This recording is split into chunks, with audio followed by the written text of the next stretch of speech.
Today, I want to talk about how AMC just saw over 50 million FTDs in one singular day. I want to explain how AMC would have squeezed without these FTDs guaranteed. And finally, I want to explain what happens to these FTDs and the obligation warehouse now that we have a new QSIP number. So stay tuned and let's make some money. And now I'll dive straight in with the key information. So, Stephanie tweeted saying crime scene. Look at the number of AMC FTDs after the reverse splitting conversion as well, because remember, you have to multiply those by 10. And she said with all of these FTDs, they dropped the price by $6 before the market even opened after the reverse split and conversion. You can also see in this list of FTDs, the number of FTDs increased rapidly to over 50 million in one day, but then fell just to 11,000.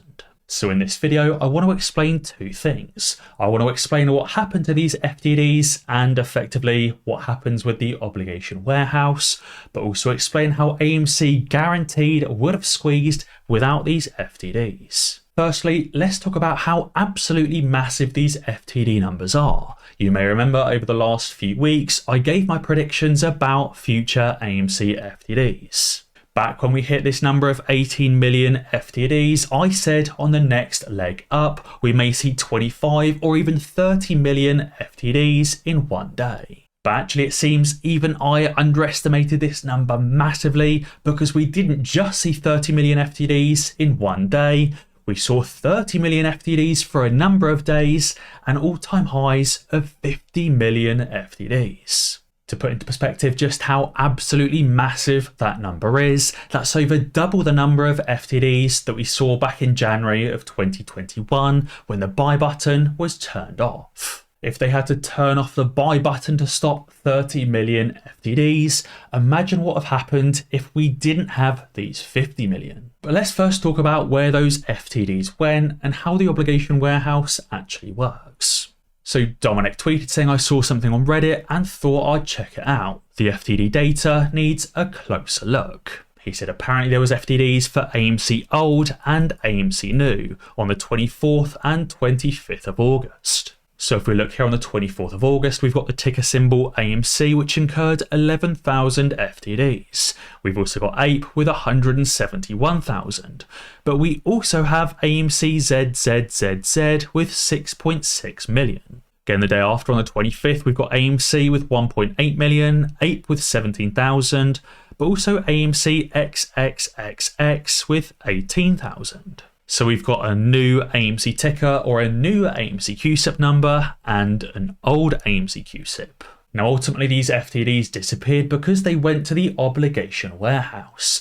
Now I've had a lot of people commenting about this warehouse but not fully understanding how it works. So I want to explain it and make it perfectly clear what this obligation warehouse actually is and differentiate between an AMC share and an AMC liability. So effectively, when a short seller synthetically shorts or legitly shorts a share, it creates them a liability. They're still on the hook for buying that share back and closing out of their short position. You've also got AMC shares, which are just individually referenced or barcoded items that have a specific reference number. Also be sure to get that guaranteed free share of Tesla or of Google and up to 15 free shares on top of that, worth up to $2,000 each, which you could always use to buy more shares of AMC, GameStop or of any other stock when you sign up to Moomoo using the link in the description below and make the required qualifying temporary deposit. Signing up to Moomoo is free and it's easy, it just requires that temporary deposit, but it's a really great way to help support my channel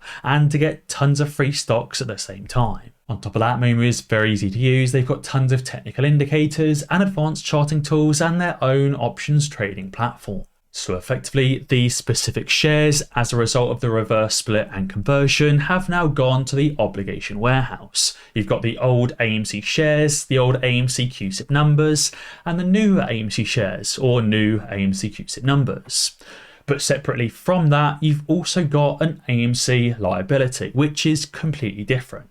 So with the AMC shares that are now in the obligation warehouse, say it's your AMC share barcoded AMC XXXX 2,513,728,964th share. That share is now in the obligation warehouse, the FTD has now been cancelled, and the short seller does not have to locate a share for their short position. Now that short position or the liability is still very much open and very much exists, they just don't have to locate a share for it anymore.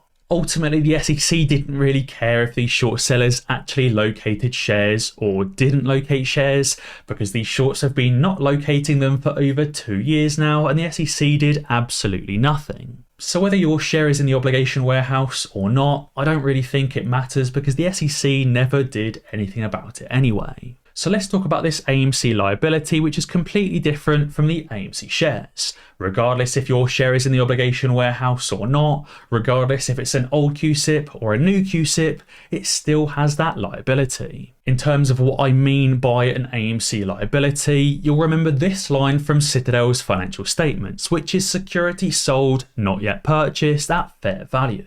Now, AMC's old QSIP number is in the obligation warehouse. It doesn't mean this $65 billion liability suddenly disappears. This $65 billion liability next year won't all of a sudden read as zero. This liability still very much exists because the short position is still very much there. Citadel is still on the hook for this short because they haven't closed out of that short position. Even though the physical share itself or the old QSIP shares are in that obligation warehouse, it doesn't mean the liability disappears and that they don't have to close out of that short position. That share was still sold to you and you are still holding that share. Technically, the share that you did hold is in the obligation warehouse, but you were given a new share instead. So therefore, they still have that short position. So that means their synthetic share liability still remains. It means Citadel's security sold and not yet purchased figure stays at 65 billion. It means they still hold that short position and they're still on the hook for that short selling liability. And it also means if and when AMC increases, this security sold not yet purchased liability will increase.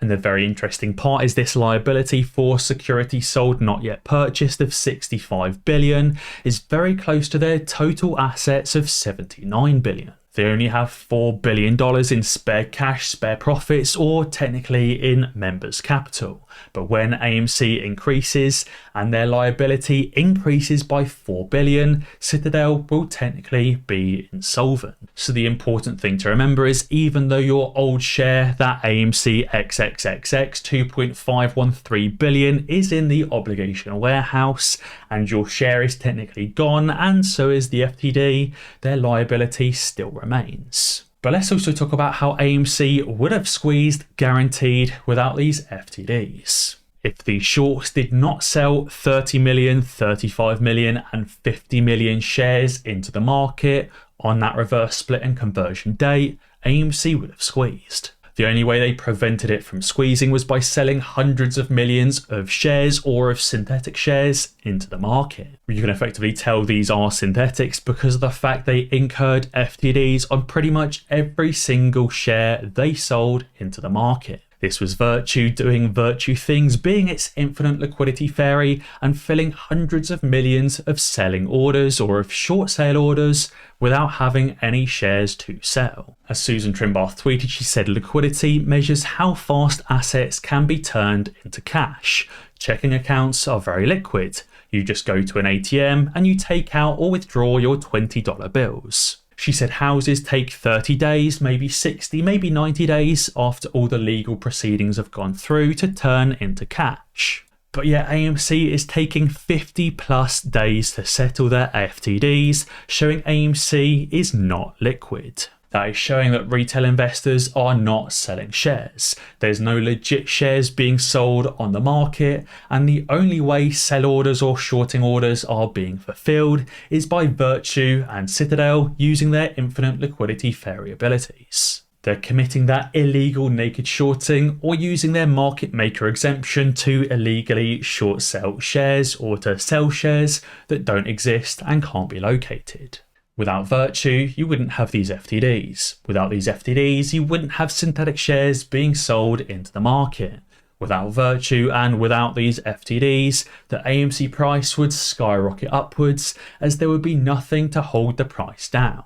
At the moment, Virtue is holding the price down by filling those sell orders very close to the buy order requests. But without Virtue, the buyers would have to increase their price until they found legit sellers. And as far as I'm aware, apes are not legitly selling shares until at least $500, if not $1,000 and above. On top of that, Randall Corner also tweeted saying, well, what do you know? AMC was one of the top actively traded total return swap in August. So AMC had some of the most active total return swaps in the month of August around that reverse split and conversion date, which is again how the shorts avoided the AMC squeeze. Without these FTDs and without this total return swap activity of shorts taking new synthetic short positions, AMC would have squeezed guaranteed. You can see AMC was ranked 18th for having the 18th most total return swap contracts traded. That gained 93 positions in the month of August. Basically saying in July, AMC was in the top 150, but in August, it was in the top 20. Where it says notionals, I don't know if that's $421 billion, $421 million, or 421 million shares worth of total return swaps traded. Whichever way it is, that's a crazy number of total return swaps traded in the month of August around that reverse split and conversion. The only other stocks and ETFs with more shares or with more notional totals of total return swaps traded is Apple, Microsoft, Nvidia, Tesla, Google, and a bunch of ETFs. Basically saying AMC saw more total return swaps trading than pretty much the entire market. As Trozlius tweeted, he said not all stocks are this manipulated. He said, did you know AMC stands for 10% of all share lending value in the entire stock market? He said that says it all. Without the current AMC manipulation between total return swaps, FTDs, share lending and everything else that's going on, AMC would have squeezed guaranteed. But guys, be sure to let me know what you think down in the comments below. And as always guys, be sure to ding that notification bell, because that way you'll be alerted when I upload a new video. Cheers.